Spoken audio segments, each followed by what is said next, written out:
everyone, Mango7Roll here. How we doing today? Welcome to another episode of Epic 7, and we're gonna do one of those. Let's look at those units and kind of figure out if they're worth pulling, even though the answer for me anyways is always, is it waifu, is it husbando? And after that you gotta wait, you know, for like the real in quotes answer, but nobody likes waiting for some reason. So let's just take a look at Solitaria of the Snow and maybe talk a bit about where you might use her, where she's useful, how she compares to the current Moonlight DJB, and a bunch of other stuff. But before we do that, let's just watch the starting intro again because it is glorious. I love it. And this is kind of like my answer on if you should pull. I hope you enjoy yourself. I've been playing too hard to get. Maybe I should go outside. What are you doing here? Oh, did you hear all that? So cool. Okay, so that answers whether or not you should summon for me anyway, but let's take a look at her stats and stuff too. So looking at her stats, she's a Taurus mage. She's got 115 base speed, which is really high, I would say. Not like B style, but pretty high, especially for a mage. Pretty average HP and pretty high defense, which is actually great. She actually has decent defenses for a mage as well, with medium attack. She's also sitting at base 18% effectiveness and base 18% ER, which is also good, of course. And her self-imprint is 27% effectiveness, which is probably the one you're going to be using over the AoE health. Effectiveness on units like this is probably the best you can get, outside of course, speed, which isn't really a thing. So overall, I would say her stat line is really good, especially for a mage. Like 673 defense is nothing to scoff at for a mage. So let's take a look at her skills now. Solitaria of the Snow's passive, I want to go home. This decreases the amount of focus gained by the enemy by 100%, and when the caster is buffed at the start of the turn, has a 70% chance to grant Daydream for one turn. And what Daydream does is when she attacks, she inflicts a random debuff onto the target for one turn. That can be, of course, decrease attack, decrease hit, decrease speed, cannot buff. All of those pretty decent. Not sure which one's the best. I guess it depends on who you're going against. Either one, pretty good options for a lot of the things. And of course, Molagora's brings the 70% up to 100%. And luckily, the focus decrease is 100% no matter what. So if you're not too keen on the 70% Daydream, like if that's not why you're building her, you can save some Molagoras. But let's be real, who really wants to save Molagoras on ML5s? Let's take a look at her next skill, which is boom! Starlight Fall. So this decreases the enemy's buff durations by one turn before attacking with Starlight, stunning for one turn, before decreasing combat readiness by 30%, grant stealth for 2 turns. So, two notes here.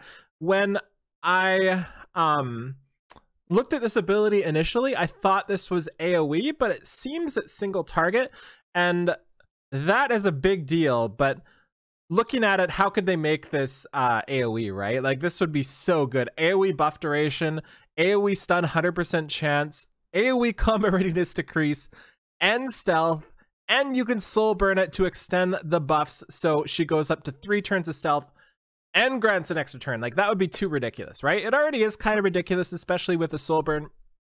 And this is going to be down to 3-turn cooldown with a 2 soul gain as well when you have it +3, and I definitely recommend at least +3 on this one. Another really amazing skill. I'm not sure how much the stealth will help, but I imagine it's going to help a lot, right? Because one of the problems I have with mages that aren't just super OP is they're really squishy. A lot of the problems with a lot of mages, like Araminta, for example, like Melissa, even though she protects herself, basically if you don't super protect yourself as a mage, you're just gonna die most of the time anyway, unless you doing something shenanigan like, right? So really like the addition to stealth here, and I like that there's so many debuffs on her kit to make it so you're not like sad about building effectiveness. And speaking of effectiveness, one thing I was thinking about was ER as well. She has the 18% base, so like it kind of implies you want to build her with ER just to take advantage of that. But I don't know if that's a good idea. Probably isn't.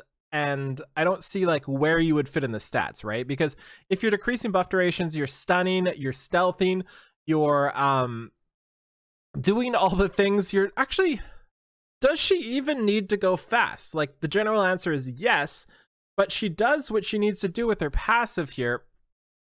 Back here. Oh no, right here.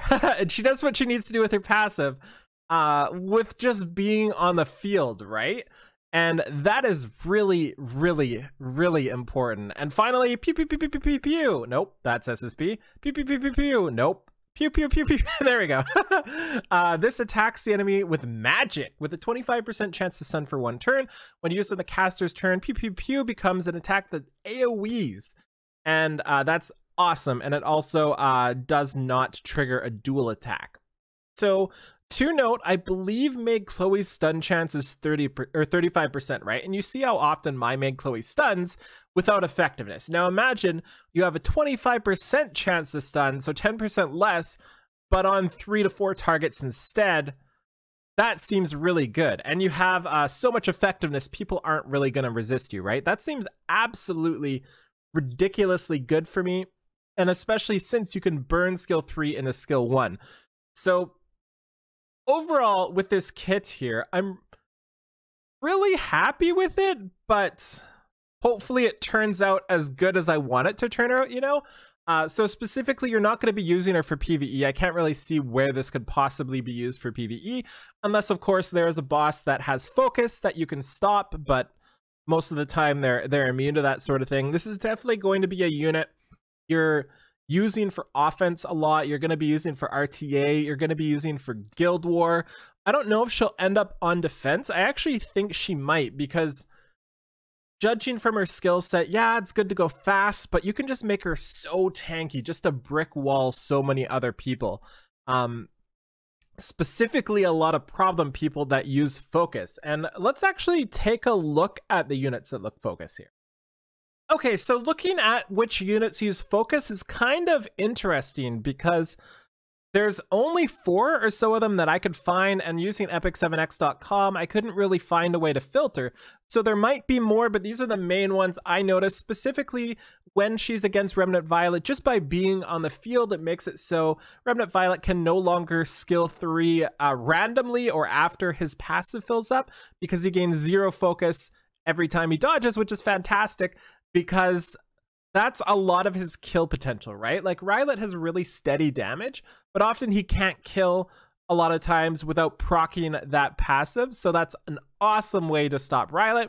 We also have SSB here. Guess what? She's not going to be counterattacking. She's not going to be doing her passive shenanigans. She's not going to be defense breaking. Pretty solid. There's also Chu here as well. So she's not going to be able to reset her cooldown. Also won't recover HP, I believe. So, I mean, it doesn't really do much to Chu, and you don't really see Chu. But also Archdemon Mercedes, and I'm not sure how this interaction works, but I think it's in the favor of Archdemon Mercedes. But what happens is she won't be able to use her skill 3 when she's on the field, but she can Twisted Power, right? And that will allow her to stack, I think. That's how that works, because it kind of like her passive counterattacks her passive. So that's kind of what I was thinking. Also, to note, it's really important to consider that more focused characters will come. So you need to be prepared for her to be better in the future as well, right? Like, somebody that does something like this is generally only gonna get better as we go along. And specifically, focus is really good. Like, we can see Remnant Violet, we can see SSB, Archdemon Shadow. A lot of people don't like her, but I think she's pretty good. We can see these 3, and then Chu, of course, have focus and rely on it. So nerfing those would be fantastic, and you have to imagine when they introduce characters with focus in the future, it's going to be awesome as well. Do note, focus is not Fighting Spirit. So Fighting Spirit is something that people like Ravi have, that Landy has, that Charlotte has. different mechanics so it doesn't stop both of them just focused. So after all of that, Solitaria of the Snow, I think she's going to be quite good. I don't think in the sense of high level RTA. That's not how I think. I think in the sense of like medium to high level guild wars to medium to high level arena and just like fun, right? So if you're looking for a super high end RTA advice, I don't really have that, but I feel like she will still be good there. But I think she'll be amazing in so many different parts of the game outside of that as well. And besides, look at this frame, you know, like that's just amazing. I love it so much. Short of it, I think so. I think so for sure. But only if you like having that PvP advantage or that character for PvP, because she doesn't really fit PvE anywhere. I also think she's, I hate using the word future-proof, but she does something that nobody else does right now, which does make her more powerful and more potential for powerful. But the important part here is always just summon for who you like. If you really like her, like I do, I don't really care what she does. Look at her, like that's just so happy. That just makes me happy. But the important part is if you really care about being careful with your resources, just wait a week. You know, just wait a week, see how she turns out, because we can't really always tell by what a character's look like on like a sheet of paper, right? So definitely just wait. But I think she's worth it. I think she's better than DJB as well. And yeah, I'm excited. So anyways, I hope this helped out. I know I got a little sidetracked sometime doing this video because this isn't the type I usually do, but let me know any improvements you'd like to see, anything else you'd like me to cover on her. Specifically for gear and artifacts, I didn't want to cover that here as well because I'm not really sure myself. I personally will probably try her out really slow. Not slow, but really tanky and really effective, and possibly even use her ER to try to make her just so resilient, right? So yeah, thank you so much for watching. Let me know if you're going to be summoning for Solitaria of the Snow in the comments below, and I'll talk to y'all later. Bye, everybody!